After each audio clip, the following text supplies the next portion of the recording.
episode 451 of Retro Encounter RPG Fans, well, now bi-weekly podcast of many topics.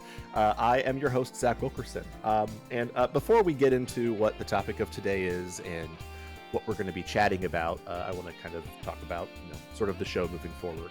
If you're a regular listener or even a semi-regular listener, I'm guessing you probably know at this point that our very long-time showrunner, Michael Slocy, has retired as the showrunner of Retro Encounter. He did it for almost 8 years. He's kind of been with the podcast for 10. And he did an amazing job. And for the most part, and I'm Zach Wilkerson, and I am taking over as showrunner of Retro Encounter. And for the most part, things aren't going to change too dramatically. The most dramatic change is that the show is going to go bi-weekly, because I have no idea how for 8 years Slocy kept up with a weekly podcast where we're all just volunteers here, where he has to plan and host and edit and all the other stuff. So it's going to be bi-weekly. And that's the best I can do. But in terms of the general format of the show, it will not change significantly. We'll still do game journals. We'll still do off topics. We'll probably have slightly more game journals. It's just sort of the nature of it. And a game journal, if you're not a super regular listener, means that we play through a game, usually in 2 parts. And we'll talk about the first half of the game, and then we'll talk about the second half of the game. And then off topics will be us talking about, I don't know, whatever it is you want to talk about. So, the quiz show episodes were off topics, draft episodes. So yeah, it's basically the way it's going to be going forward here. And yeah, so I'm a little nervous, but I will do my best. I know that Slocy is a lot to live up to, but I hope that you guys still enjoy Retro Encounter, even if it's not quite the same as it was. I can't be that good, but I'll do my best. So today, to start my very first sort of show as sort of full-time host, is Final Fantasy IX. It's 2000 actually. That 2000 RPG, PS1 Final Fantasy, that was sort of in some ways Sakaguchi's swan song for the series. But we'll talk more about that. But before we get into that, let's talk about the rest of our panel, starting with you, Rob White. Hi. And Mario Garcia. Hello. And Wes Iliff. Hi, everybody. Hello, and I appreciate all of you guys joining me today. I really appreciate, especially, as I'm a little nervous here, but you guys coming on to talk about this game that I know all 3 of you love a lot, and all 3 of you have a lot of history with. I'm sure you have a lot of history with the series.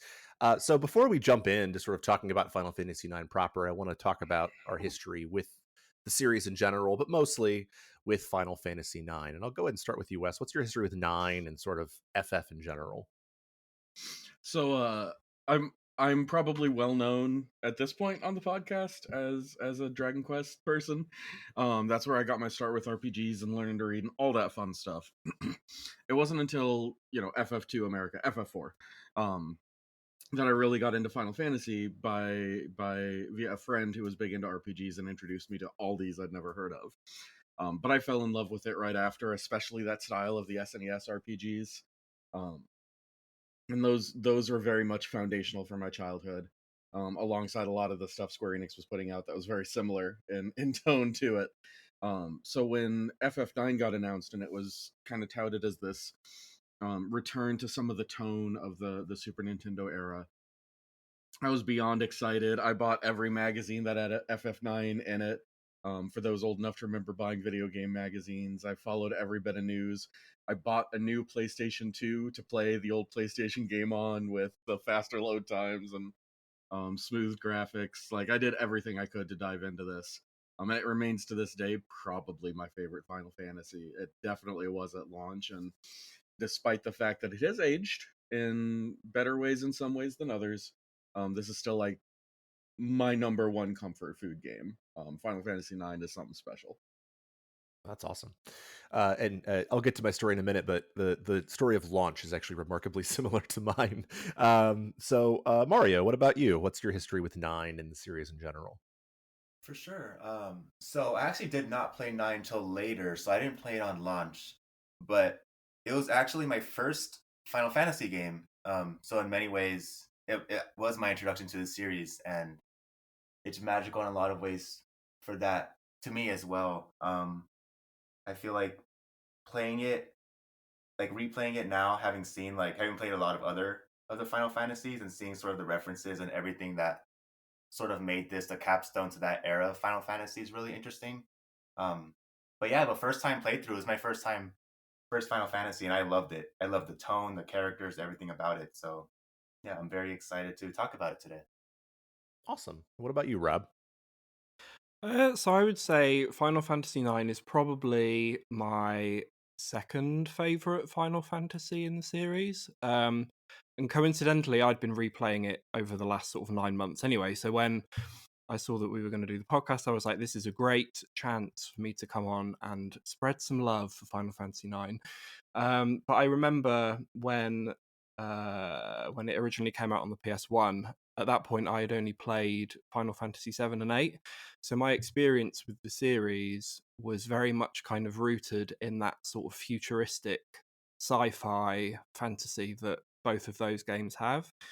And I remember, similar to Wes, like getting PlayStation magazines and like reading about Nine and seeing all the screenshots and being a little bit kind of apprehensive about whether or not the the quite drastic change would be something that I would like.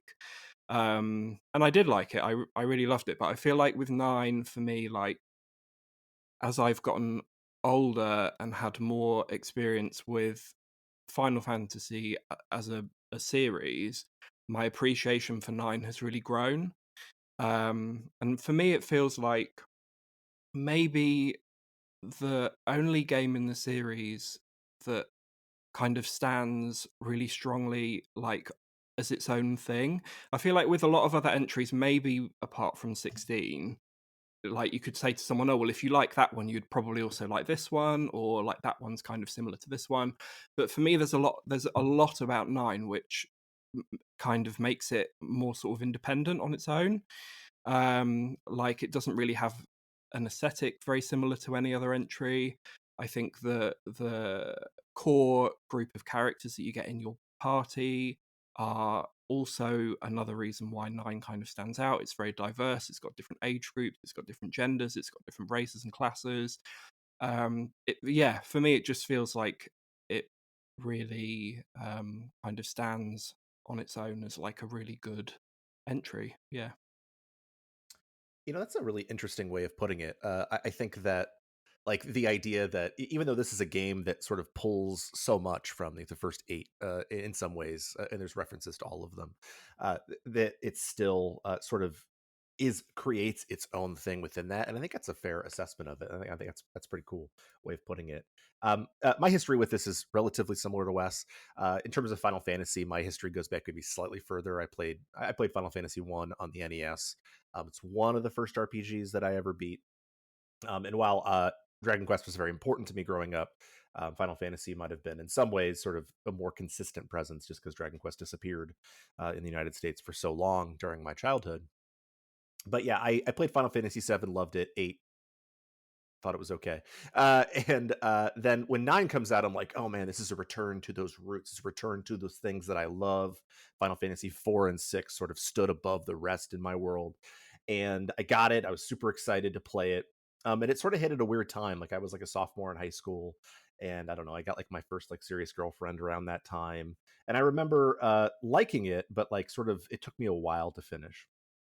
And so it was a game that it sort of lives in my memory as like this game that like I was super hyped for, but that like to me in my brain and in my mind, like I was like 14 or 15 at the time, didn't quite live up to that hype that I had given it. Not that I think anything really could have lived up to that hype. So I haven't played it in 25 years, but it is my wife's favorite Final Fantasy game by pretty wide margin. And I've been wanting to replay it. It's been my opportunity to come back to it, and I've mostly had a good time with it this time. But I definitely have less of a history with the game than the rest of the people here. It's not a first playthrough, but it almost feels like a first playthrough in a lot of ways for me. So to kind of talk about the game a little bit more generally, and we've kind of touched on this a little bit, but Hironobu Sakaguchi, who is sort of the father of Final Fantasy, sort of has had various roles in Final Fantasy games, or had various roles in Final Fantasy games, like 1 through 8. He sort of like came up with the scenario for 7, but then someone else really wrote that scenario. He was only the director on 1 through 5. But here, he's the writer. He sort of, I think he exerts more influence over Final Fantasy IX than he does over some of the earlier ones. And you can sort of see his themes and his ideas coming through in this game. But it's also like sort of a callback to all those things. He wanted to get back to the roots, get back to the fantasy roots of what the game was. I think that he's very successful in many ways for that. After this, he works on Final Fantasy X, but he sort of starts to, work his way out. There's a lot of stories and how much he was pushed out or left after the flop that was the Spirits Within. Um, it's sort of apocryphal at this point in terms of the numbers of stories there are about it. But it's interesting to me too that when you're playing this game, I think you can see some of the threads of what he ends up leaning into later with something like Lost Odyssey or even Fantasia. Like I think about like the ATEs, which if you haven't played it recently, don't remember. ATEs are these active time events where you can, at least on my PlayStation controller, I can click on something and then I can see sort of like what's going on elsewhere at the same time. And it reminded me a little bit of some of those short story sequences in Lost Odyssey, or also that he's sort of continued into Fantasia. Those especially are really interesting because at its core, Final Fantasy IX is an ensemble story as much as any RPG, and not significantly more. But those ATEs give like brief little focus on what daily interactions with other members of the cast are like without your main character being involved, and gives you ideas of like how they're processing events in the story in a way that really makes those characters um a little bit more robust, because you don't really realize until you have something like this how often you only view a character through the perspective of the main character. And it shows you other sides of them. It shows you characters who are usually very stern, interacting with people they love, and it shows you relatively goofy characters in their moments of contemplation. And I absolutely adore. Like, I wish more games would try to play with their format a little bit like this, to give you a little bit more of what those characters are like, as robust wholes. Yeah, whenever I see an HE pop up, I click it so fast. I get so excited to kind of see these little windows into these characters and seeing sort of like, in a lot of ways, you can sort of fill in the holes from when the protagonist isn't there. So, yeah, I think it's a really great system. I love it so much. I do like the ATs, but for me, like, I'm thinking very specifically about when you get to the Evil Forest at the beginning of the game. Like, that's kind of the first point where you can like properly explore somewhere with your characters and like battle properly.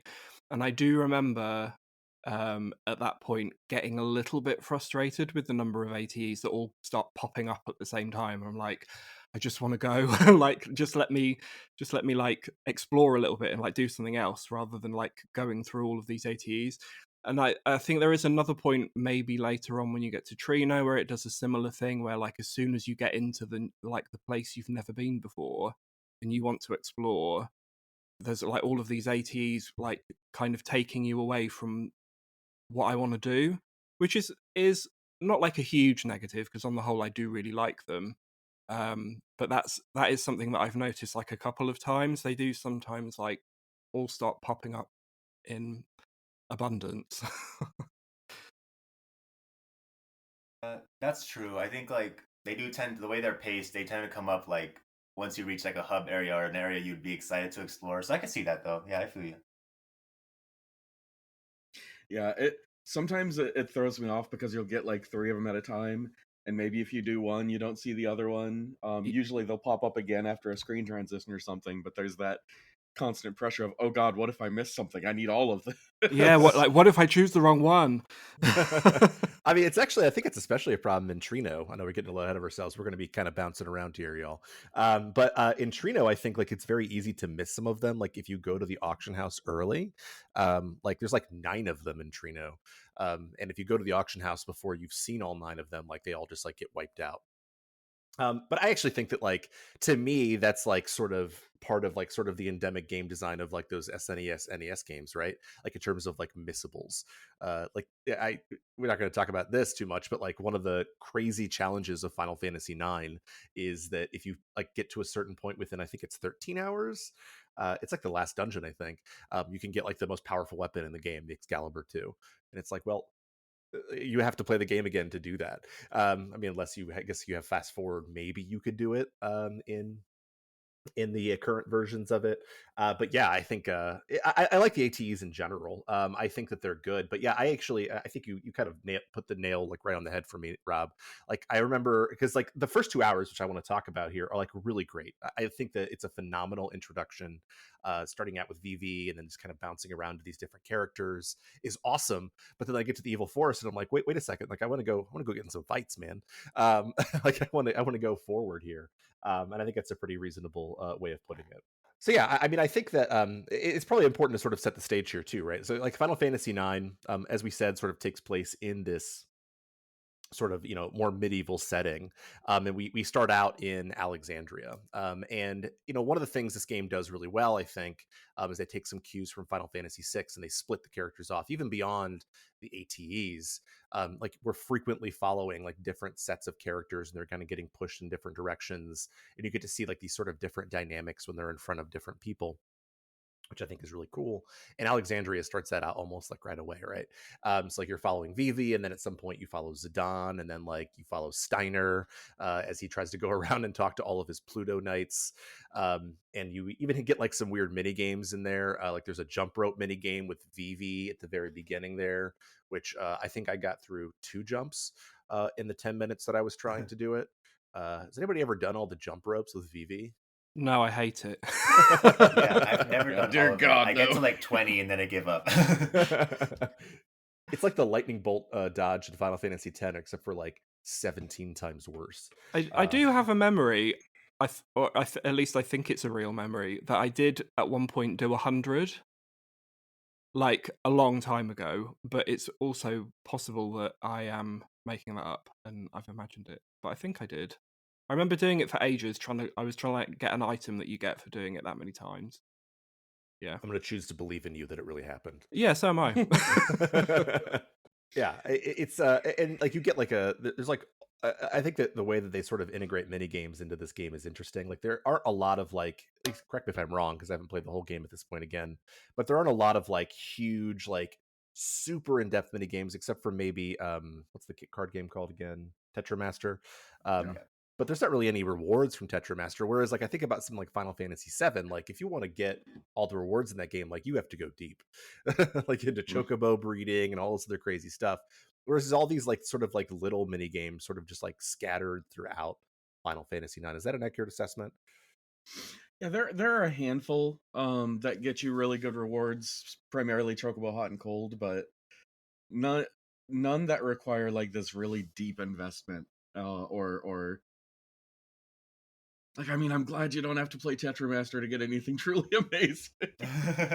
Yeah, I think Chocobo Forest, that stuff is probably the biggest one I could think of that like sprawls throughout the game. And like the whole Magnet system with the save points. But Mhm. that's more of a I little love the diversion, I Magnet guess. thing, though. Yeah. I love just reading like the different notes they write to each other and just sort of the different tones you get between the Moogles. Like I love how Moogles are sort of forefronted in some ways in this game because I just freaking love Moogles. Yeah. But yeah, the Magnet thing I think is just fun. It's so cute. I love they love spilling the tea on each other. It's so funny. I love the tone they have with them. It's great. I actually think the Chocobo Hot and Cold game is probably the only like side content that I always make sure that I do every time I play Final Fantasy IX, like more so than in any other Final Fantasy game that I can think of, because it almost feels to me like some of the items you get in that you can only get from playing it, and it almost feels like a requirement. I know it's not, but like I will always do it every time I play the game, every time. And especially with fast forward on, like it goes pretty quick. Yeah, it makes it so much easier. As long as you can keep up with it, with like you need fast thumbs, but yeah, it's a lot easier with the fast forward for sure. To kind of step back for a second here, I think that so much of the tone is established in these opening 2 hours of Final Fantasy IX. Like you've got like this sort of like high adventure feel of like the escape from Alexandria. You've got like sort of the goofiness of Steiner, and I freaking love Steiner. Like I want him to get over himself a little bit faster. Like he's like for so long, he's like, I must follow the queen. I must follow the queen. And I think it's really just because he has the hots for Beatrix that he follows the queen for so long. But Like he's so dedicated to it. Justifiable. Yeah, I mean, fair enough, right? Yeah. I was playing through it, and my wife is like, "She is my first video game crush." I'm like, "Okay," but she's a justifiable one. I totally understand. That's a good awakening to have. Yeah, absolutely. And yeah, so I think that the tone of it's set really well. I think that Garnet's introduction with like that sort of that white mage robe and that cutscene is just like really striking, and it's just like the goofiness of the play that you do as well. Like it's mixing and matching tones in a way that like sure, like Final Fantasy. I don't really remember how goofy Final Fantasy VIII was. Final Fantasy VII was a pretty goofy game, but like it feels like it gets back to some of those earlier tones. Yeah, I love this intro so much to this game. Yeah, like you said, I feel like it strikes a lot of tones. It does a great job of introducing characters and what their motivations are going to be down the line. Um, yeah, I love it. It's fantastic. So much striking imagery, the music. Something I noticed this playthrough that I didn't before was I didn't know the like stage effects, like special effects moves you could use during the battles. Like that's so cute. And they don't do any damage either. Yeah, they don't do any Yeah. damage either. It's just like all lights and like yeah, it's hilarious. I love it. Yeah, that was a nice touch I hadn't noticed before. And it's so goofy. Like yeah, I it's a fantastic intro. And then oh, actually, I have a quick question. Are we Zidane or Zidane? Which crowd are we? When I was a Follow your kid, I heart. always said Zidane, but like my wife, who is the expert, says Zidane, so now I say Zidane. I say Got it. Got Zidane. it. I feel like I've always said Zidane, but yeah, I'm just curious. But yeah, and then Zidane and Garnet's moment later on with the whole kidnapping thing. It's cute. It's a very cute vibe. Zidane is what Dissidia says, so if we want to be real technical about it. Okay, that's where it comes from. Okay, I didn't know that. Every time I try to um, play Dissidia, I get like lost in the systems immediately. So anyway, go on. oh, I'm not gonna start on Dissidia right now. Let's focus on this amazing intro because I think one of the best things that this intro does is one that idea of giving a little bit more time and depth to its characters is like demonstrated right off the bat from the beginning of Final Fantasy IX. And the other thing it does is it feels like a statement piece that okay, we know people have gotten used to this more like futuristic industrial um maybe gritty even world in the past couple of Final Fantasy games. It's this mission statement of no, we're back to like high fantasy. Look at this giant crystal that's popping up in this kingdom. Look at all these fantasy races who just like peacefully coexist. Look at how colorful and unique and lighthearted this is, which will of course be harshly juxtaposed over the course of the game, but it's still giving that concept of like we're not in sci-fi anymore, and it's really putting that front and center and pushing that with like the most traditional fantasy setting you're gonna get in the game, arguably. Yeah, I feel like the like intro is kind of it's almost like a sort of microcosm of the like whole game itself. It gets kind of all of the different moods that the rest of the game is going to explore just within those first few hours. You've got the kind of like cozy fantasy when you're in control of Vivi, walking around Alexandria. You've got a little bit of comedy in there, but then like later on, as you're like escaping from Alexandria, things like really take a turn. You've got drama, you've got danger. That cutscene when the like airship is being like chained to the palace is really cool. So I feel like it's like giving you a bit of everything. It's giving you like a taste of what the whole game is going to offer once you like get out there. One of the things, because I'm an English teacher, and one of the things I was doing, I'm introducing a book to my students, is like we look really carefully at like the first like I don't know couple pages or something, and I'm always like when you go back to these couple pages at the end of the book, you'll see that like basically the whole book is contained in these 2 pages, like thematically, all the stuff is happening here, and. I think that you kind of hit the nail on the head there, Rob. Like this game does that. It's like here is what this game will be, and Wes very accurately says that it's a statement of purpose, and I think that it's a brilliant opening. Like it's not like in media res sort of that Final Fantasy VII is, or even that like to some degree 6 is. I think some of those games do it well, but this one just like it just lays it all out there, and I think it's brilliant. After we leave there, we get to, as we alluded to earlier, the evil forest, and then we end up going to the ice cavern. As we escape, we have Steiner in tow and Vivi and Garnet, who relatively quickly after this, we get to choose her name, and she's renamed, at least sort of canonically, Dagger. Um, and you sort of get to explore things a little bit here, and you get an overworld map, which reminded me of how much I miss overworld maps. And you get these dungeons, and then you're sort of introduced to the combat. And the combat in this game is very traditional Final Fantasy in many ways. It's ATB, and it's funny, I haven't played an ATB Final Fantasy outside of like 4 and 6, which I've played so many times they kind of just like wash over me. An ATB system in a long time, and it reminded me of how much I like ATB systems. I think it's fun, and you also get like a skill system where you get skills off of different pieces of equipment. So basically, the longer you have it on, at a certain point, you'll gain the AP to get the skill off of that piece of gear. Not everybody can learn skills off of every piece of gear. I think it's a pretty cool system in terms of the skill system. I like the skill system. I think that it's relatively simple. Like there's not a lot. I think that simplicity is definitely a thing this game is going for, and I like that. So what did you guys think about the skill system? And I guess we can sort of talk about combat in general here. I love the skill system. I feel like you said, with it definitely keeps it simple, I believe. I think that's sort of the tone they're going for here. So I really appreciate that system. It adds a lot of value to finding new pieces of equipment, because whenever, at least for me, whenever I get a new piece of equipment, I get so excited to see sort of what the skill is going to be from it. So yeah, I think it adds a lot of value to equipment and the combat overall. I know there's a lot of complaints about how like slow it can be, um, like especially the opening of the battles and all that. But um, I don't know. I love it. I think that might just be nostalgia talking for me, but I'm with it. I love this music. I love the actual combat itself, the different moves and skills. Like I'm with it. It's honestly, this is one of the first iterations of what I would consider maybe one of my favorite skill systems in an RPG, because I always love a game that rewards you for like experimenting and trying different types of equipment. Um, that really forces you through, like, okay, maybe this one doesn't have the numbers that you want on it, but maybe it has something else going for it. Now, FF9 tends to have a much more linear upgrade path, so it's not my favorite iteration of this concept, but this is one of the first instances of that popping up. And to that same point, you get excited when you see a new piece of equipment, even if numbers don't go up, because, well, maybe it gives me a spell that's really going to change how I interact in battles or something. There's usually a reason to be excited about a piece of equipment you haven't seen before.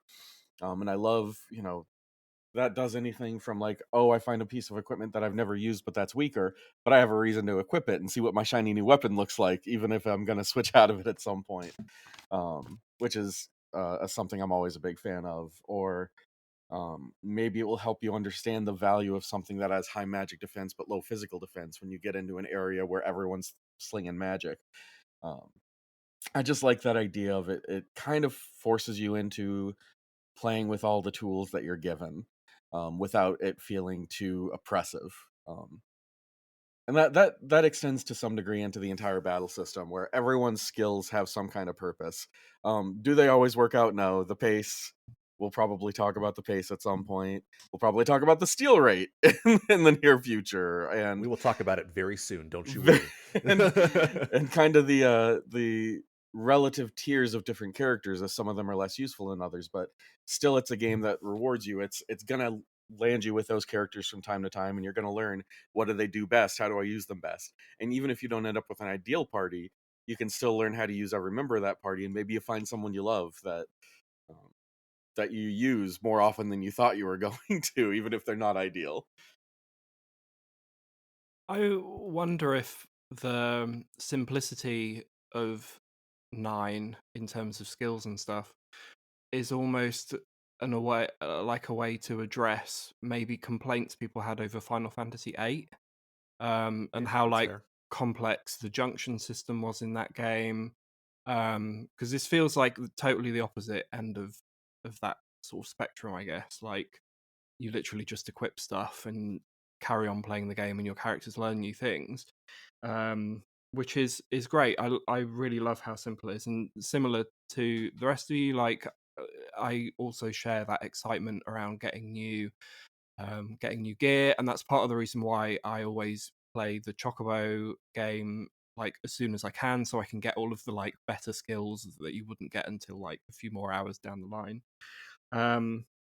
In terms of the battle speed, like I remember when I played it before, originally on the PlayStation, it never bothered me. So I wonder whether it's something that's just come with like people's kind of expectations now around games generally, and everything being like a bit faster. Because I even like when I've played it this time, the remastered version, I definitely noticed at first, like, wow, this this is really slow. I don't remember it being this slow, but I think it's just that my kind of attention span or something, I don't know, is different now. And I think that like as I've played it more, I've noticed it less, and now it doesn't bother me. But I don't know if you want to go on to this now or not, but just because we were talking about the ice cavern, I'm not sure if is that Black Waltz, I think, is the first boss that has horrendous steal rate for something, as far as I Yeah. remember. Yeah, I mean, I think that almost all of them do. Yeah, I mean, I think to kind of get to that, I think that for me, like in terms of the speed, it's not really about like that big swooping long intro, which I totally get from a PS1 perspective. It's like about like I'll have like four things, sort of like I'll have selected four actions, and I don't know when the boss is going to go within those actions. You know what I Hmm. mean? Yeah, And yeah. so I think, and I think that some of it, and I think some of it is like that I've played more modern games. Like I just came off of playing Fantasian recently, and like I know exactly what my turn order is going to be in that, or like even in like Final Fantasies, honestly 4 through 8, like I still have a pretty good sense of like when things are going to fire. Whereas here, I don't have a sense of when things are going to fire because I feel like sometimes the agility for the bosses is sort of variable depending on the move they're using. It's like it just makes it a little harder to strategize around. Now, granted, strategizing is not really necessary because this game is not hard. But I think that it just sometimes like I just feel like I'm just like sort of sitting there and waiting for it to go. But to get to your skill thing, one of the reasons that the steal rate in this game frustrates me is because I want that new piece of gear, even if it's a lightning rod that I can literally purchase in the next town. Which turns out it actually was a couple towns later. Like I want that skill right now. It's like I will very, very stubbornly sit there and just hit steal over and over again. The hardest part of boss fights is just staying alive long enough to do with steal while you just sort of like wait.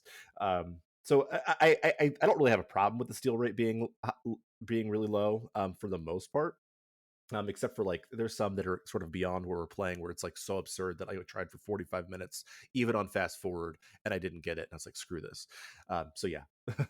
I will say when I first played this back on the PS1, I didn't bother with stealing that much and definitely had a better time because I do think it turns the boss battles into something less fun. But the older I get, the harder it is for me to leave those things on the table. So I'm kind of self-sabotaging in some ways. But yeah, while the speed definitely has some issues, I think it is something that's gotten worse with time. It was kind of slow even for its time. That was a part of reviews, even at launch, that hey, this battle system's pretty slow. But for most fans, it didn't feel like too big of a deal because the difference between the floor and the ceiling was not that big. And then Final Fantasy took the swing into FF10, where ATB went away, but the concept stayed the same, just without all the wait time, and with a little bit more determinism about whose turn it is and who's going to do what. Um, and while other games have done that, long before, Final Fantasy dictated in that day really the direction um, of kind of the RPG genre as a whole. And then once Atlas started kicking off with even snappier and even more responsive, not just battles but menus, and like everything feels quick, quick, go, go, go. The idea of selecting something and then like, well, maybe in 45 seconds I'll see this execute. Who knows what the situation of the battle will be?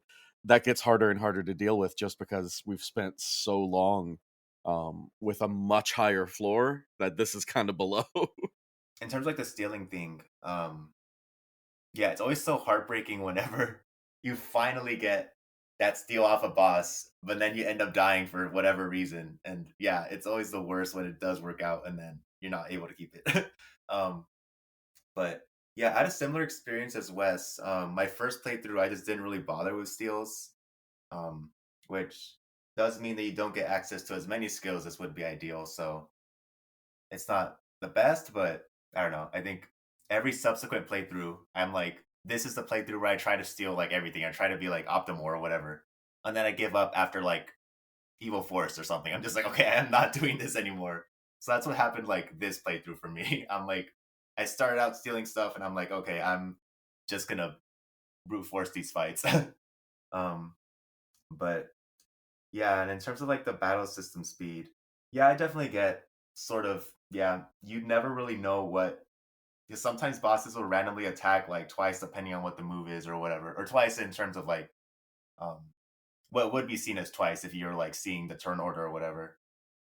But yeah, sometimes they'll attack multiple times. Sometimes, yeah, it's just you don't really know what you're gonna get when you select an attack, and it's like not gonna actually show for 45 seconds.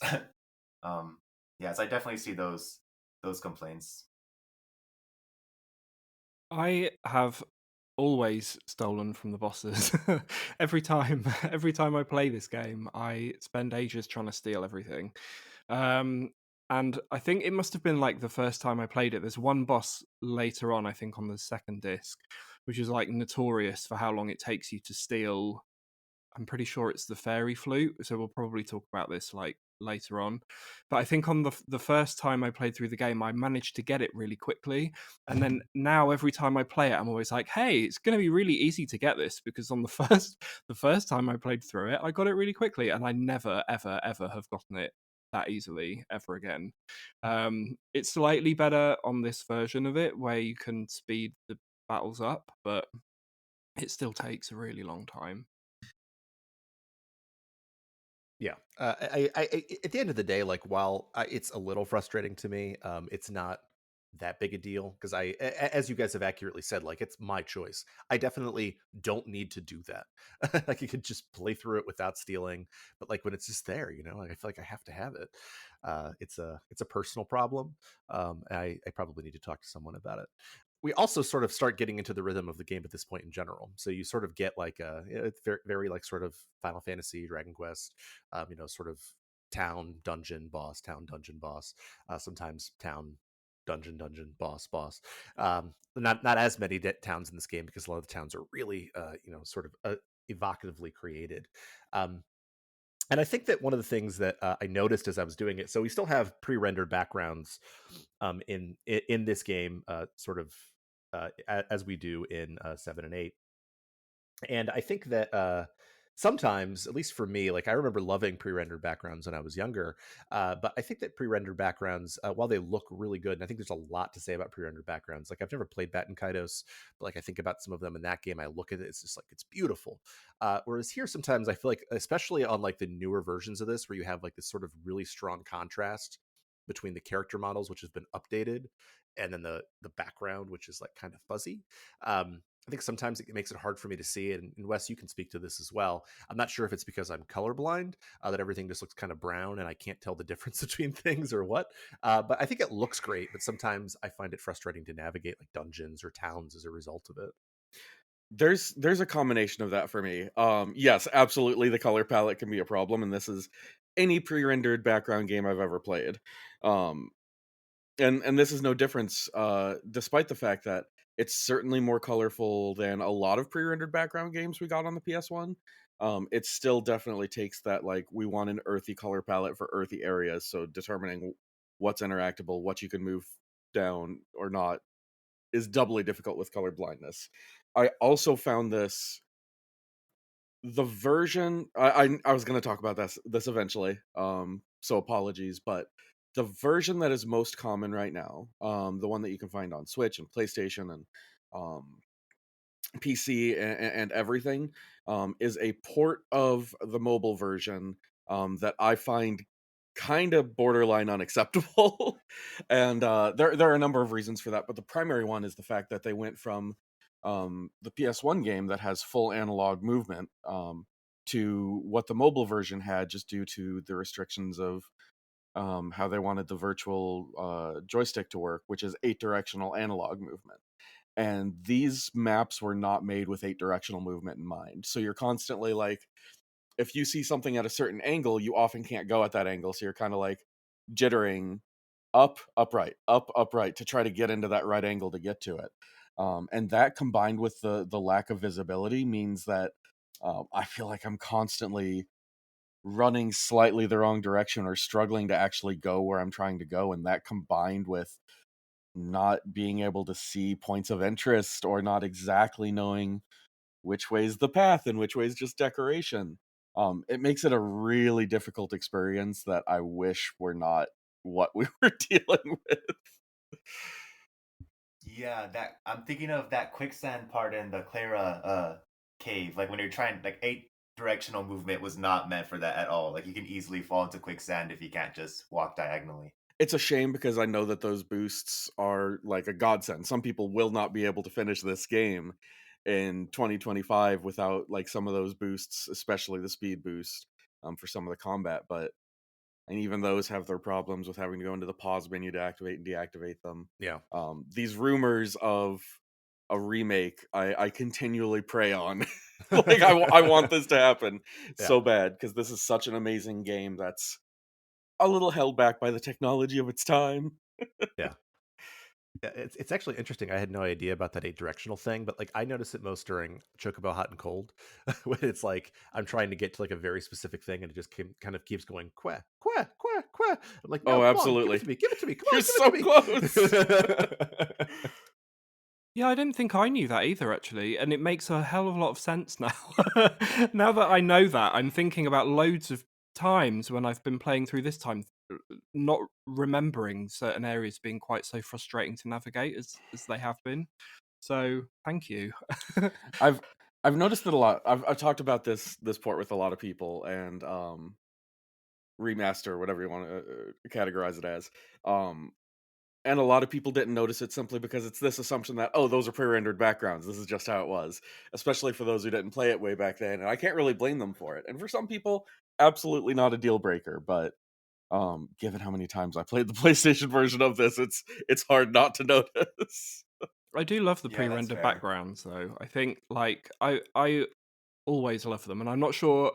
I don't know. It might just be because it really hits like a really kind of nice, warm, nostalgic feeling for me whenever I see a game with pre-rendered backgrounds. But I think 9 especially has some really beautiful ones, and the like color palette generally in 9 is a lot brighter than 7 and 8.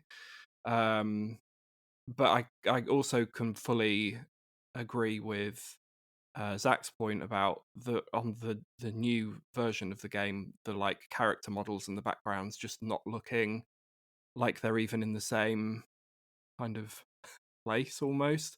They just it's like you're running around on like the page of a book or something. It looks a bit odd sometimes, but the art itself is really lovely, and I remember playing the original version of the game and really liking it as well. Yeah, I agree. I mean, I think that the art is great. I think the character designs in this game are great. Like, I think like VV is like such like obviously takes this iconic look and just like makes it so cute.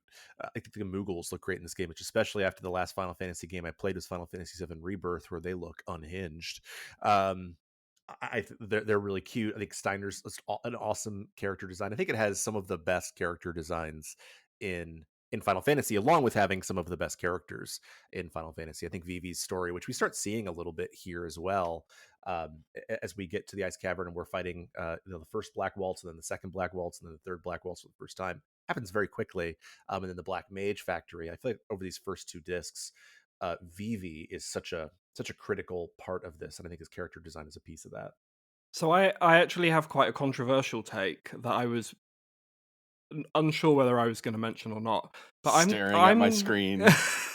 I'm kind of indifferent to VV. Actually, I find Get out. I Get out of here. I find his You're on the wrong show. I know. I know it's not a very accepted take, and that's fine. His storyline I enjoy. I think his storyline is good, but just him as a character, like if I was going to rank the characters from my most favorite to least, he would probably be somewhere in the middle. I find he just kind of lacks a bit of like. I think I just like my characters with a bit more like oomph, a bit more. So maybe I don't know. Yeah. I'm concerned there might be a cultural misunderstanding here. Does indifferent mean something other than kind of unfeeling toward? Like I don't love him, but I also don't hate him. He's fine. He's okay. Yeah. That's definitely something that like I can actually kind of understand. Like some people really like characters who have a little bit more action in them, who kind of drive their own narratives a little bit more. I'm definitely a fan of um, kind of the weaker characters who come through in the clans. You have to like fight for every inch of them being, coming into themselves. So from that perspective, Vivi appeals a lot to me. But for people who like want a little bit more dynamism, want someone who's going to stand out a little bit more, yeah, Vivi is shy and kind of broken and um has to be pushed along his path by those around him on a regular basis. So there is this part of me that totally sees where you're coming from. Yeah, I can see with like especially this first half of the game, he is very like reaction driven, and kind of just is like processing everything happening around him. But yeah, but I love Vivi though. I will, yeah, yeah, I can, yeah, I everyone can have their opinion. I'm sort of a sucker for the Eeyore like characters sometimes, and he's sort of got that a little bit. He's like, oh, I like but me I some understand. existential rambling or Yeah, non-rambling. yeah. I mean, like definitely like ellipses are a big part of his dialogue, right? So I understand where you're coming from, but I think that to me, and I don't want to get too far into this because it goes past where we're going to talk here, but I think VV and him wrestling with even quietly, and he doesn't have a lot of oomph to him, wrestling quietly with his sort of existential despair, I think makes sense for someone who would be as I don't know unknowing because he's not not been around, doesn't really understand a lot of these things, is interesting to me, and I think that he serves as a really interesting contrast to the black waltzes that we see in this section where they're like much larger and powerful and very much like kill kill kill, which is like the line of most black mages. So I totally understand your point. It's never really occurred to me, but I like it. So who do you like then, Rob? If you're going to give me a number one, who is it? As long as they're in the first part here. Oh, I don't know if I've got like one favorite character, but I think probably some of my favorites. Can I say the characters that we're not going to cover in this episode? Sure, go ahead. Yeah, that's fine. So I would probably say my favorites are Dagger, Aiko, Freya, and Zidane. Okay, that's like 3 of 4 that we have in this section. I'm realizing that there are very few bad answers because like all of those are like, oh yeah, I love them. Yeah, every one of those, yeah, absolutely. It's also a very stacked cast of characters, so Yeah, like there's having not. Vivi I in the don't middle hate isn't any the of them. worst. I don't hate any of the characters. All of them are good, but I think those four are probably my favorites out of the bunch. I don't know. I could maybe do without Kina's constant need to eat food. Give me frogs. Kina is there as an extra body when you don't have a full party for a small part of the game, and otherwise That's not very appearing true. in this film. There is a section in Throw someone the part we're not going to talk about that I think is pretty cute with Kina, that involves Aiko. You probably know what I'm talking about, but yeah, I think that part's pretty cool. But yeah, otherwise, I agree with you. I think that the cast of characters here is stacked and it's established so well early on. Like Zidane is, he's got a little bit of lock in him, of course, but he's like a womanizer, but that doesn't go so far with it that like it super annoys me.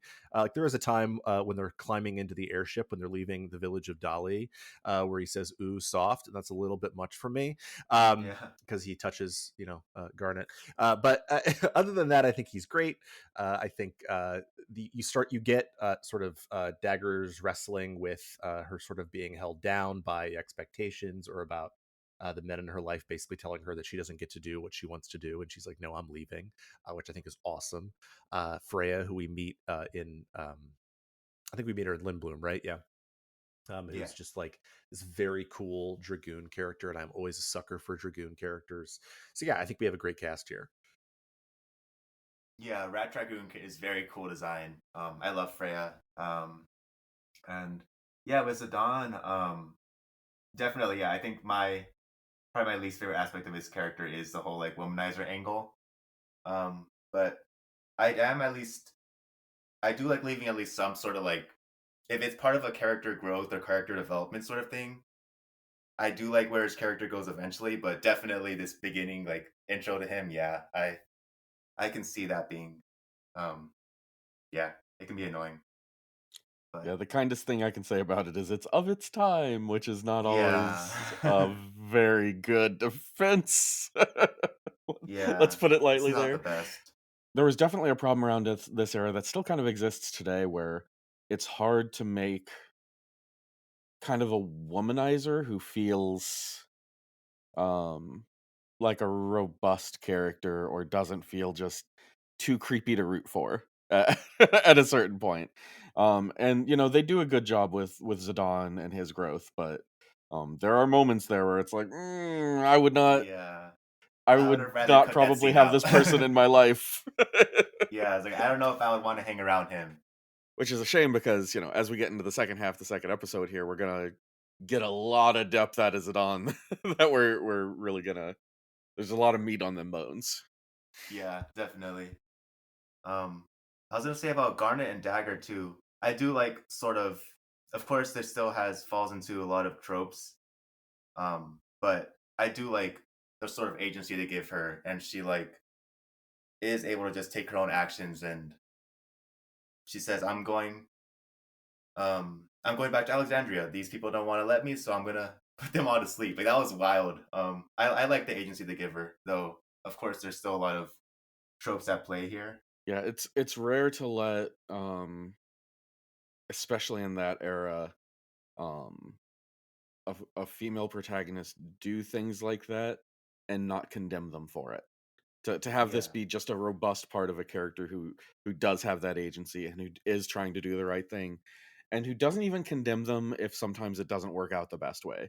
Like this person is clearly working in their best interest and the game isn't trying to tell you, now look how silly they were because they didn't communicate properly, because why would they have any reason to trust you know this situation when they feel that they know best and they've been in a position of authority where they're not like unjustified in thinking that.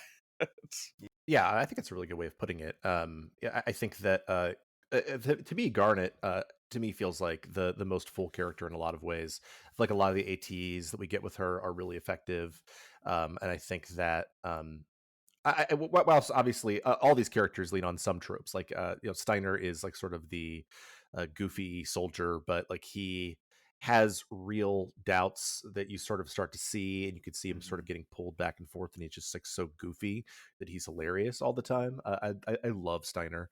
Uh, Mostly because he's definitely the MVP of the first half of this game in terms of the amount of damage he can do. But yeah, it's I like that, and I like as well. And we're going to skip over some stuff a little bit quickly here. We go to Dali, which the idea is that we're getting a ship that's going to take us forward to Lindblom, but then, um, or to escape, I think. And then Steiner like basically tries to push it back towards Alexandria, and and I like that. Like with Steiner, it's not. We know that he is good intentioned. Like he's not trying to be a jerk. He's trying to do what he thinks is best for Garnet, but Garnet, sort of takes her own path.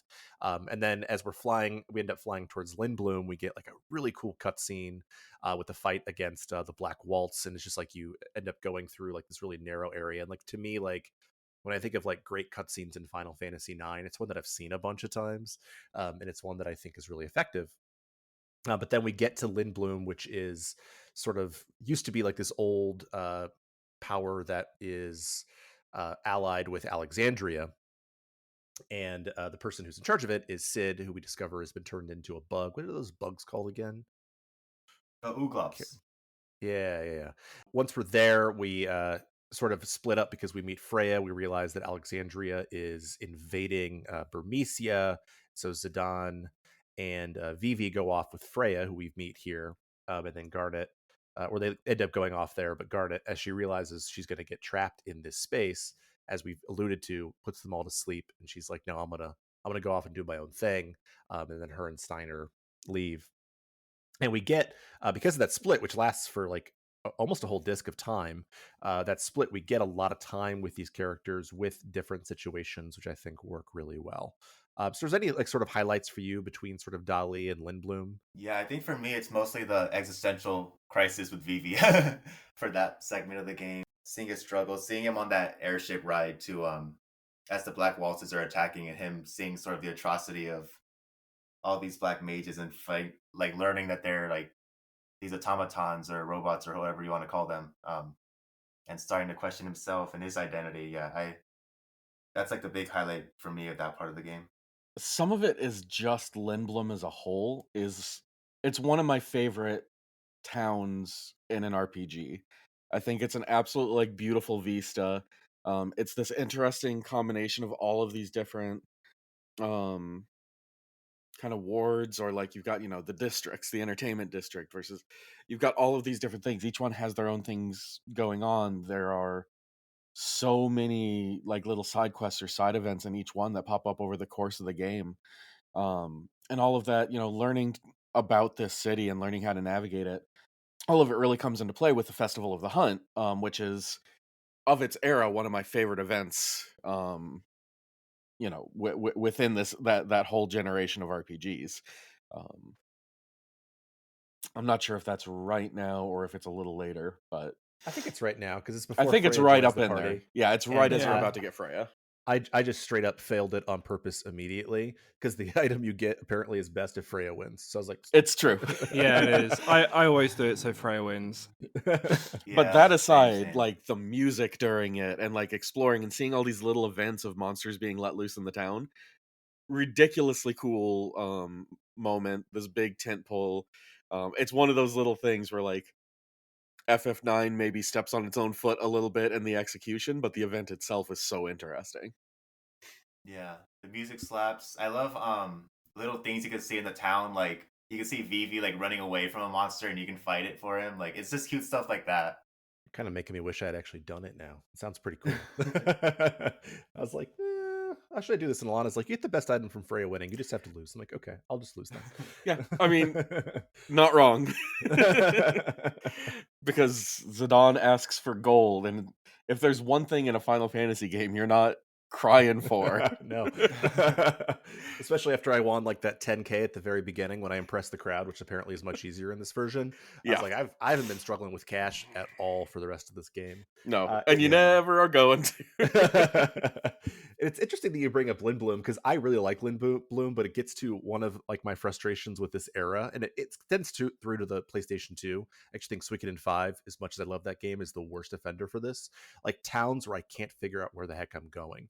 It's like so many screens and different places to go, and I'm like, oh my gosh, where am I supposed to go? Like, where is the item shop? Oh my gosh. But you're right, it is beautiful. It is a great town. It's just like a personal issue. I think if I hadn't played this so many times as like a kid and a teenager, mostly as a teenager, years are hard. If I hadn't played this so many times as a teenager, when I had all the time to like explore and really get to know a town and really get to know it down to my bones to the point where it's stuck around till now, I think I would be in that same boat of like, oh God, how do I get to this one screen? I know what it looks like. I just want to finish this quest. Now that we're talking about it as well, I'm actually wondering if there had been a city before in Final Fantasy as a series that was as big as this, because I can't think of one. Like, if we're not counting Midgar. Well, just in terms of like the amount of screens that you go in, like just one city that you visit in the game, are there any that have as many screens as Lindblom? Because I'm not sure there are. Which is interesting. No. Yeah. Yeah, I can't think of any either.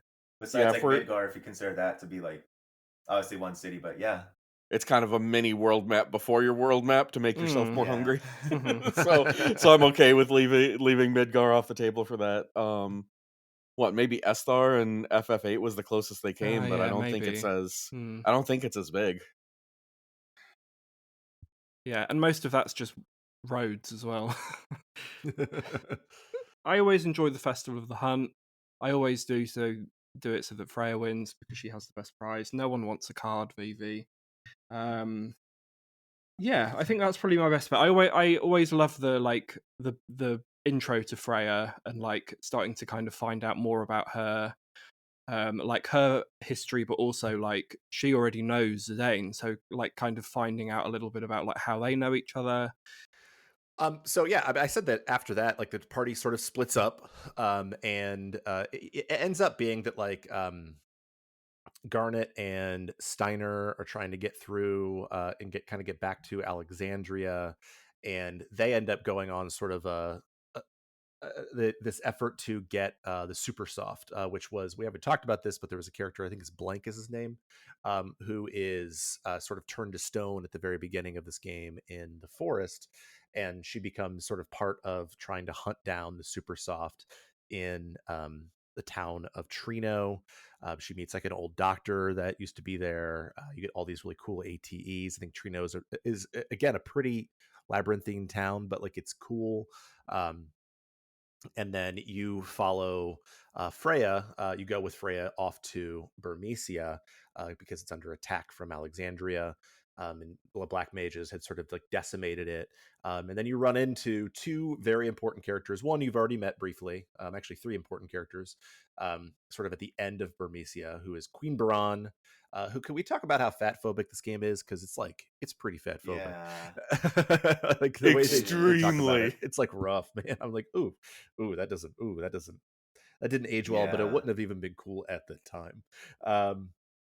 And then you also meet, you have to do a fight against Beatrix, which is unwinnable. Which I actually think that you can never beat Beatrix in this game, which I think is super cool, because she's just like that awesome. And then you also meet the silver-haired guy, who turns out to be Kuja, who is perhaps the main antagonist for most of the game. So there's a lot going on there, and I really like the split in general because it lets us like get to know Freya really well and sort of her history, as we were talking about, and sort of like the personal tragedy that she ends up going through and sort of the history of why she left Burmecia. I think that's great. I think the whole sequence at the end of Disc 1, outside of all the fat phobia about Queen Bran, is very cool. And I also like sort of Garnet sort of getting to sort of, call the shots a little bit with Steiner and sort of getting some of that development of Steiner. Yeah, I love their whole adventure of going through the border town and everything, or the border gate and all of that. I feel like it gives a really good perspective of them two as characters, Steiner and Dagger. And seeing sort of, yeah, letting her call the shots and seeing what her motivations are, what are her thoughts on everything that's happened so far in the game. Having her connect with Marcus as well, and like seeing that she wants to do this, she wants to help Blank, and yeah, I love that whole section of the game. There's an interesting like richness given to these characters, and that they're, even in Braun's case, universally more than they seem. Because when they talk about, how Braun behaved in the past and how this is such a radical change, um, it's almost hard to imagine this weird fat phobic character being such a good person. But there's a little bit of it that rings true, because you see how much it affects Garnet, and the same thing happens with the rest of these characters. Kuja comes in as what seems like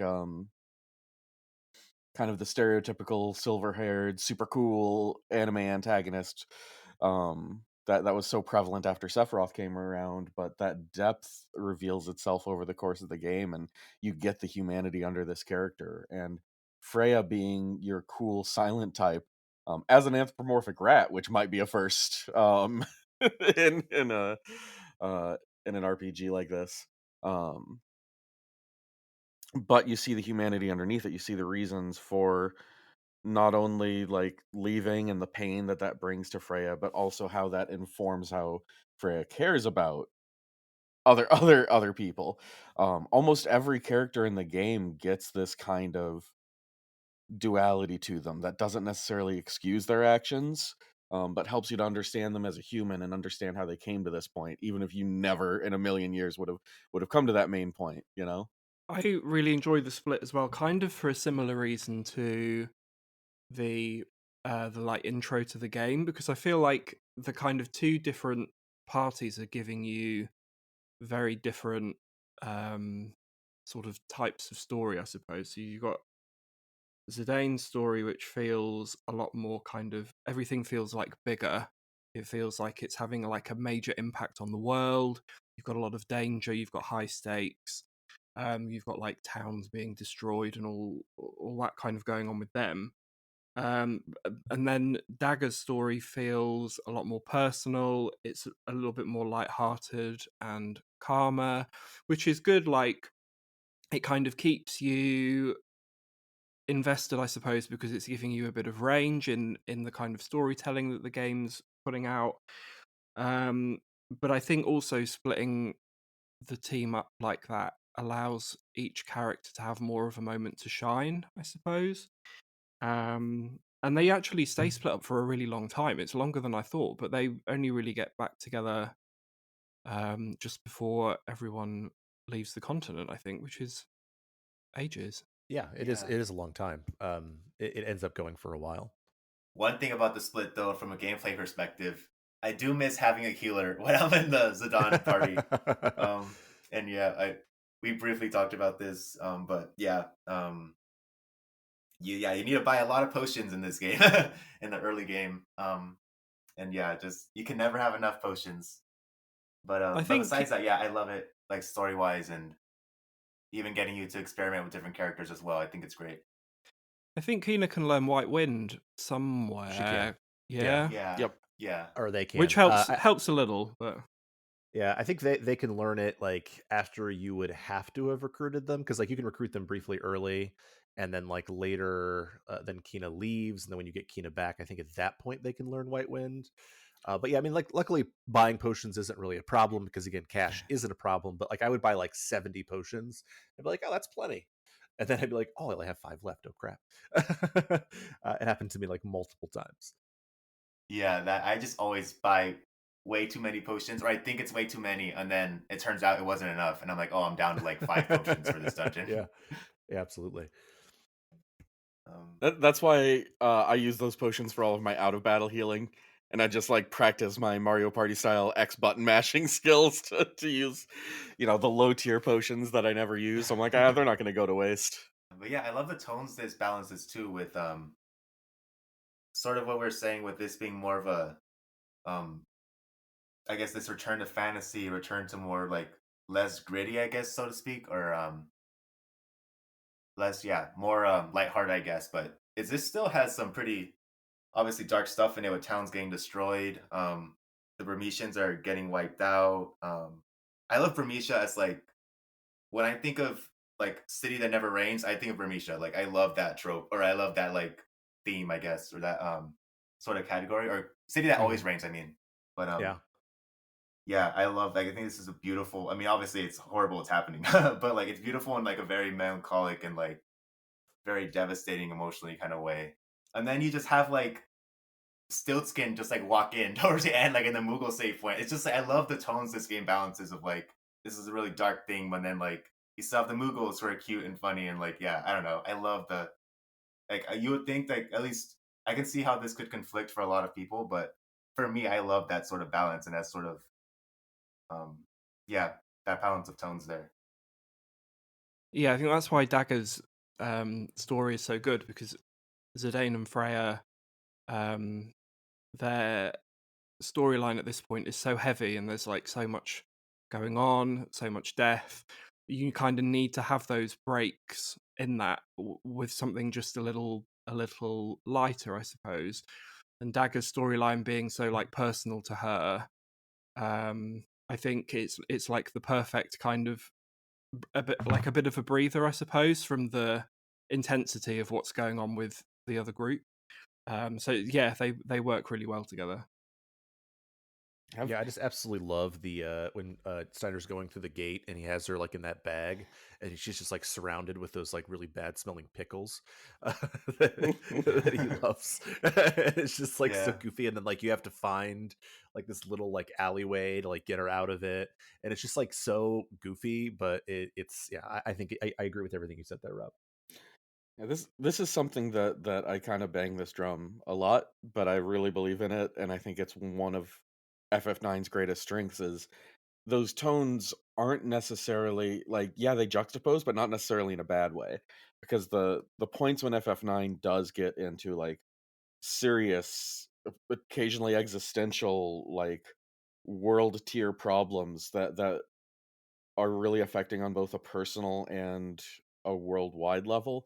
Um, those hit all the better because you've had those goofy moments, because you've had those moments where like things are good, because you've had a lot of joy in that world. You can see when things get bad, they seem by comparison so much worse. Whereas, a game that's grim and oppressive, you don't have a lot of hope. So when things get even worse, it's just like, yeah, that makes sense. Yeah. Whereas in here, when things get really bad, it's like, oh crap, this might take away the thing I've been enjoying. So the Right. consequences feel more real. I think that's a really good way of putting it. And it's something that I talk about all the time. Like my favorite kind of narrative is like a really dark narrative that ends with like this really like beautiful moment. Like I think about something like, I don't know, Near Automata, which, welcome to the new retro encounter. I'll mention Near Automata like every episode, where it's like dark, dark, dark, dark, and then has this moment of absolute beauty at the end. Whereas here, like you sort of get like sort of that mix of tones throughout. Because to me, like if it's dark the whole time, like I think about something like, I don't know, this is kind of a deep cut, but like Lisa the Painful, a game that I did not really enjoy. It starts out dark, it gets darker, and then it ends in the darkest possible way. And I'm like, oh, okay, cool. I had no chance to do anything about this. And I think this game just like really strikes that tone really well. Yeah, and you've got the characters need to be well rounded. Like you've got to see all of the characters at their highest in order for their like lowest moments to really have an impact on you. And I think like all of the characters get those kind of moments. So yeah, when the like darker stuff happens, it, it feels you feel it more because Yeah. you've seen them have that fall, I suppose. Mm-hmm. And I think that the next couple sections are really where the darkness really hits the hardest, maybe in the whole game, right? Because when Garnet gets back to Alexandria, finally, after they save Blank, um, she's kidnapped by her mother. And then we haven't discussed this because it's not really discussed in the game previously. Like she has her eidolons or her summons extracted from her, sort of to become weapons of war, to the point to where then, like at the end, Braun's like, "Yeah, just let her die. It doesn't matter." Um, and at sort of at the same time as that, after leaving Burmecia, we find out that some of the people there had escaped to a nearby town called Clara, which is sort of like this protected town by sand. It's like it's really vertical. I think it's actually probably my favorite town in the first portion of this game. And when they are trying to like play like this harp that protects them, it breaks, and then Bronze sends basically like a like a weapon of mass destruction down on them. She summons Odin, comes down and absolutely wipes this town out. And I might be getting some of the sequencing wrong here, but I think it's right. And it's super super dark. And you also at this point start to get Beatrix, which her theme song is the best song in the game. I think most people would agree with me on this. Who is sort of wrestling with like she could have gone into Clara and taken care of it herself instead of just literally wiping this town off the map. You get to see like this super badass, like hot knight character who you can never beat, sort of wrestling with that as well. And again, like you get that sort of mix of tones. Before then, you end up going to Alexandria to rescue her, and then you get to fight as Beatrix for a while, which is super awesome. And Steiner goes back to save them. It's just like I love this whole sequence to me, and I haven't played the rest of the game yet. I'm like at the beginning of disc 3, but to me, like this is the highlight of the game. I thought it was just fabulously paced, fabulously well done. And you get to control Beatrix. Yeah, exactly. Yes, Something that so people good. would then Finally. spend years trying to figure out how to recreate. Yeah, she has It's like, such cool skills. Yeah. pull out my Game Shark, please.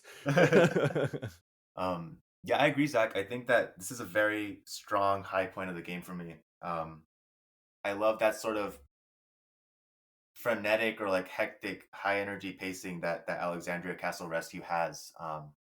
And even if I'm not a big fan of timers in games, I do like the atmosphere and tone it creates. Um, I It like was sort super of easy the this time with fast forward. that too. Yeah, it's also not. Yeah, it's not too tight of a window either. I think it's pretty generous. And then the party's all back together um, after this split, and you see all these very terrible things happening. with Garnet's Eidolons basically being used as weapons of mass destruction, which also brings up like how they don't they don't hit this hard when we use them in battle, but they can decimate entire towns apparently. But yeah, this part's really great. I love the hectic energy of it. I like sort of I can see why like a lot of modern games don't do this as much, but like this sort of shifting between parties and like um the scripted encounters and everything during some of the escape sequences. Like I love that. I love that sort of tone and like hecticness it creates. It's like shit is going down. So I don't know. I love it. I can see how that isn't really a thing a lot of games do now, but because it does kind of force you to have to like play through that and all that. It doesn't really give you a breather, but I don't know. I love it. Um, and yeah, I pop off whenever Blank comes back to like that's such a good return moment Yeah, when he comes it back to is. save them from the cage. Yeah, it's great. I love it. I don't really have much to add extra. I agree with everything that you've said, but I'm curious if anyone at this point fights that boss in the book, because this Oh, the is the book first time that you boss. can do it. I think you can also do it like later on, but I'm curious if anyone ever does it at this point. I've done it later on, but I haven't done it at this point. No, because it's like one of the most frustrating fights in the game, and having to try and do it with the timer is, really annoying. Yeah, I just always skip it. I'm like, I am not dealing with this with the timer. No. I didn't even know that was a thing, so I have not done it. Oh yeah, so in the library there's a book that you can Okay. open, which has like a monster inside it. It's kind of a boss. I suppose it's a boss. It's pretty hard, but the boss only appears from inside the book when you do a certain amount of damage to it, and even when it appears, you can only, I think, hit it with magic. Otherwise, the book closes again. So you have to be like really careful about like timing what actions your characters are doing when. It's pretty tricky. Yeah, Okay. it's good though. It's a good one to have a go at, but maybe do it later on rather than at this point. Yeah, so after that is sort of where we're going to kind of leave off. We go back to Lindblom, and Steiner stays behind to sort of move towards a second continent. We're trying to figure out, sort of. We realize Kuja is manipulating something here. We realize there's an area where there is not mist because there's mist all over our continent. And then Sid gives us a suggestion on where we can go. There's like sort of this tunnel that will get us to a second continent. And then we will discover a lot more about the world. I think the events on the outer continent are also really, really cool. But we will save those conversations for next time.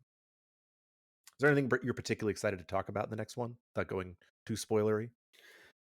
This is where like the rubber hits the world affecting road, I feel like, where we're not just dealing with political stuff and like potential bad things happening, but this is where bad things actually start happening to the world and you start to uncover the broader story. And honestly, FF9 has one of my favorite like behind the scenes, like what's actually going on here stories of the entire series. So I am so excited to get into the stakes and the idea of spoilers and other spoilers. Yeah, I'm There's very especially a lot interesting to talk about with regards to, Kuja and Zidane and Mhm. how everything pulls together that I'm so jazzed to get onto. Yeah, I agree, Wes, that this is one of my favorite. Oh, probably is my favorite. A lot of Final Fantasy games do have like um recontextualizations that happen towards the end once you realize what's been going on. But yeah, this is one of my favorite games of doing that. Um, and yeah, I'm excited to see where these character arcs go. I love diving into that, seeing how these characters grow, and yeah, I am in terms of a negative thing. Oilver, or however you say that place. I am I'm fun to drag that. That'll be fun, but we can get to Yeah, that when we that'll get to that. deserving. Yeah. Yeah, I agree. I agree with you. The story is just so good. So I'm looking forward to talking about that. There is a little sort of period of time where you spend a lot of time going to various dungeons, castles, palaces, which is where Wildvert appears. Which I don't know, I feel like things kind of drag slightly there, but like on the whole, the rest of the game great. And I am particularly looking forward to talking about the final bosses as well. Awesome. Yeah. Well, I'm looking forward to experiencing most of these things. I've been very happy with what I've experienced so far. But yeah, I think that despite our criticisms of it, mine I think maybe more than others. This is a special game. It's doing things that other games try to do sometimes and don't really pull it off. It doesn't take itself too seriously, but in some ways it takes itself as seriously as it needs to. And I think it's something special that I've really enjoyed, and it's just like a comforting game to play. And I'm really excited to dive into the second half here. So speaking of that, next week, or not, actually not next week anymore, in 2 weeks, you will hear that second part of our conversation about Final Fantasy IX. I'm looking forward to chatting with you guys all about that. Coming after that, so again, remember this is bi-weekly now, so some of these are going to be a month out, a couple months out at this point, but we have planned a little ways ahead. The next episode after that, sort of in honor of Final Fantasy IX and also Fantasian just getting a re-release, is we're going to do a Hironobu Sakaguchi retrospective, sort of looking at him as a creator. What are his themes? What are the things he keeps coming back to? What are ways in which he's evolved and hasn't evolved as sort of an auteur of video games. And we're going to kind of try to continue that on with some other major creators as well. It's sort of a new thing that I'm excited to do. It's sort of my first criticism that I ever wrote when I was in college was film, and so I like talking about things like their directors almost. So I hope that people enjoy that. Then the next game journal we're going to play after that is going to be Tales of Grace's F. That Tales game that came out first on, I don't remember, I think it comes out actually first on the Wii technically, but Grace's F comes out here on the PS3 and it's going to have a remaster. I'm going to dig into that along with the panel on that. I'm really excited to play what I hear is the best Tales of battle system, at least. I have thoughts on that. Maybe I should okay. hop on that podcast. You absolutely should. You're more than welcome. There's definitely at least one open slot. Come on down. And then we also had in episode 450 a listener poll for a game that we're going to make Zach play in the coming year, and it was close until the end. But actually, the game that we're going to make Zach play is the game that Zach picked, and that is Breath of Fire 2. I don't know when those games or when those journals will come out. I know for sure that I'm going to be playing the GBA version because I've experienced the pain of Super Nintendo version enough times that I don't need to do it again. And that's what we know. So again, bi-weekly, but hopefully you guys still enjoy those episodes, even if they're coming out less frequently. I am surprised, but not at all displeased that the crew went with Breath of Fire 2. Y'all did great out there. Yeah, it's funny. Odin Sphere, which I know would probably have been your choice, Wes. Yes, it was. Thank you. Was very close until the very end, and I was excited. I've never played a Vanillaware game. I want to play that. I want to play all of them. 13 Sentinels, I think, is the one I want to play the most. But yeah. Oh yeah, we're gonna drag this out at some point. We're getting you there. We're getting you there. I appreciate that. So if you want to get in touch with us, you can email retro@rpgfan.com. I check that email now. You can also follow us on Facebook, Instagram, Threads, X if you really want, Blue Sky, Twitch, YouTube. We're usually RPG Fan or RPG Fan.com. You can also join our Discord. We also have a shop, actually sort of two shop fronts. We have one called TeePublic where you can buy RPG Fan merch. You can support us that way and buy some cool t-shirts. They're actually pretty high quality. I really like my RPG Fan shirt, mugs, things like that. Or you can also hop over to Hyperplay RPG and get our review card collection that has over 300 cards and these really beautiful things that you might have seen on Instagram. It looks sort of like an old video game magazine, which I am old enough to have purchased, Wes.